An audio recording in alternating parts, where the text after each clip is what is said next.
7 out of 10 mortgages could be declined under a lot new rules. This is coming from the Office of the Superintendent of Financial Institutions. We're going to take a look at a couple of those articles today and see how it's going to affect you this year and next year.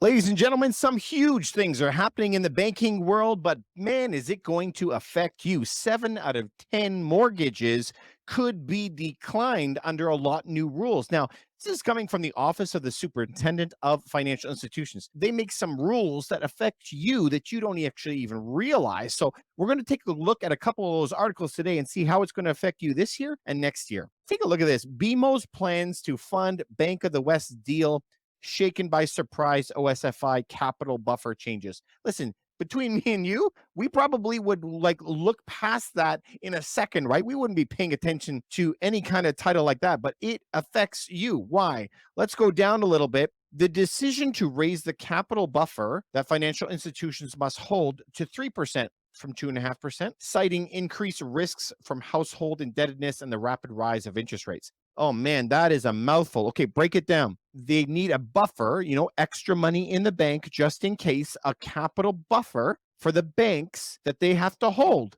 Why? Because of increased risk of household indebtedness and the rapid rise of interest rates. You have to have a larger reserve emergency fund of cash on the side in case people cannot pay their bills. So because the interest rates have gone so high and pushed people's mortgage payments to the moon and people can't afford it, the bank knows that there's trouble. And so they're saying you got to hold more cash on the side in case something goes down. Okay, so let's take that as an example. Is last year, 2021, was 1%. This year is now 3%. What is 1% or 3%? You have a $1 million mortgage, let's say. Average price in Toronto, 1.2 million, right? But $1 million mortgage, just for easy numbers, they would have to have last year 1%, $10,000 on the side as emergency in case you had trouble paying off your mortgage. But this year, that same $1 million mortgage, they now have to have 3%, $30,000 on the side just in case. Now that difference between 10 and 30,000 doesn't sound like a lot, but what happens if you have millions of homes, tens of millions of homes, billions of dollars in reserves, trillions of dollars in derivatives? Now that number gets massive, massive, massive.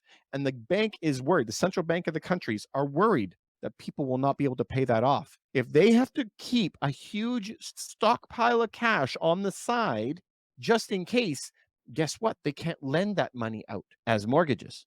Do you see where I'm going with this? So in the United States, 30 years is what they have fixed rate. And that's their most popular product. In Canada, we have to generally refinance every 3 years, 5 years, and if you're the few people that do 10 years, but you have to go and renegotiate your mortgage all the time. That doesn't happen in the States hardly at all. So in Canada, every 3 years or something, you got to walk the gauntlet again and pray that you can get a good enough rate and get that mortgage done again. Now, let's say last year you bought $1 million home, $800,000 mortgage. But this year, the home has now gone down to 750. You now owe more on the home than what the home is worth. And that doesn't fly with the bank. So come your time that you got to renew your mortgage, there may not be money there unless you come up with a huge lump sum to pay that off. That's a big trouble. One of our clients wanted a $250,000 mortgage, nothing. And they wanted $1 million collateral for that. $1 million collateral for $250 mortgage. Listen, guys, that's insane. If he had $1 million lying around, he would just pay for it cash. So there's going to be some real rocky terrain. 2023 is going to be really rough. Now, let's check out. This is, again, they have to raise it up to 3%, straight from the horse's mouth. If we go over to the Office of the Superintendent of Financial Institutions, OSFI, immediately on their front page, there is their domestic stability buffer. That's a good name, right? To keep the economy stable. Now it's 3% of total risk-weighted assets. Now, what the Office of the Superintendent of Financial Institutions also does is this, what we're all very, very used to in Canada. This is the stress test, what they call it. So even last year, when the interest rates were at 1%, do you remember that you still had to qualify at 5.25? The rule is that you have to qualify for 2% over the rate or 5.25, whichever is higher. So last year, let's take a look at this actual map. If we go back to last year and check that out, do you see here the rates were sitting at 3%? Then after that cerveza sickness happened last year, rates were down in the ones. So even though it was in the 1% range, you had to qualify at 5.25, just like they were saying, right? 5.25 or 2%, whichever is greater. So let's go back. Now, we've gone past that 5%. So now when the interest rate here is going to be sitting at 6, you got to pay here, qualify for 8. And that's the main difference. So let's look at that in a calculator. Let's just say you had a $750,000 mortgage. And if you want this calculator, just go to my website, Ruff Team Realty. It's under buyers. $750,000 is what the asking price is here, 10% down on each, 25-year amortization period on each. I'm being very generous because it got less than this, but 1.75 for last year, 5% for this year. Look at the difference. $2,800 mortgage or $4,000 mortgage, $1,200. Now, this is huge. That is somebody's entire paycheck. Where's it going to come from? So what we got this week is 99.5% of people are keeping up with their payments. Barely. But every client I talk to either says, I have 1 month left, 4 months left, 5 months left. One guy said a year. So I don't know how much Susie Orman you listen to and how much savings you have, but people are running out. Everyone I speak to is running out of money. They're running Uber on the weekends, the evenings, and they're going to burn out, and that's going to come back to hurt them. This is the slow burn. The big burn is now when they raise those rates for that domestic stability buffer that you saw, the banks are not going to lend out money. So when you have that home that you're upside down on and you owe more money than what it's worth, what's going to happen when it comes time to refinance your mortgage? Basically, everyone in Canada is on an adjustable rate. Even though we have it fixed for 3 years, then remortgage it. I mean, that's just like a teaser, right? We're all basically on adjustable in Canada. We're not like the United States. So as this cycle goes through and more people are having to refinance their homes, when that happens, they're in for a rude awakening, either having a much higher high risk rate or they're just not going to get the mortgage. That's going to put more homes on the market, and that, supply and demand, it's going to push the home prices down because there's so much supply. This cycle happens over and over again. That's why I love that book called Only the Paranoid Survive.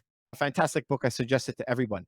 How your financial health for your life depends on how much buffer you have and how you can weather these storms. Remember, usually a recession happens every 5 years or so, 5 to 7 years. This one is extreme because we had so much money printing. So this has been 14 years, right? It was coming. There always is the next one coming.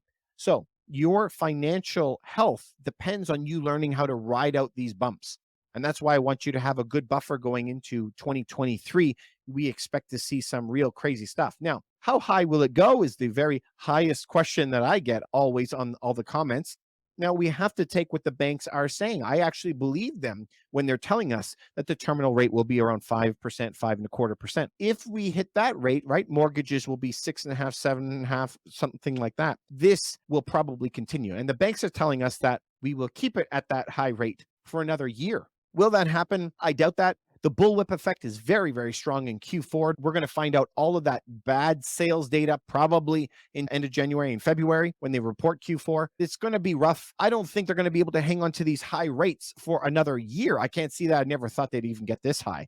So I think that there's going to be a real bunch of damage. Here is a key thing.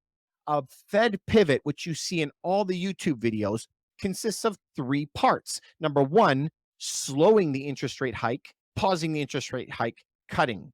So we today have seen the entire Fed pivot start. So they had 0.75, 0.75, 0.75, 0.75, 4.75s up. Now they went to 0.5. They're slowing the rate increases because we're getting to the maximum that the economy can bear. We expect the rates to go up a little bit more and probably go down a lot in 2023. Anyway, guys, I am here for you. I really believe that the next 2 years of your life is going to dictate the next 2 decades of your life. Stick with me. We'll be giving you all the new financial news that can help you stay one step ahead and create some generational wealth for you and your family. Thanks very much for stopping by, you guys. We'll talk to you on the next video. Thanks so much for sticking around. If you like that video, you might like this one and maybe something like that.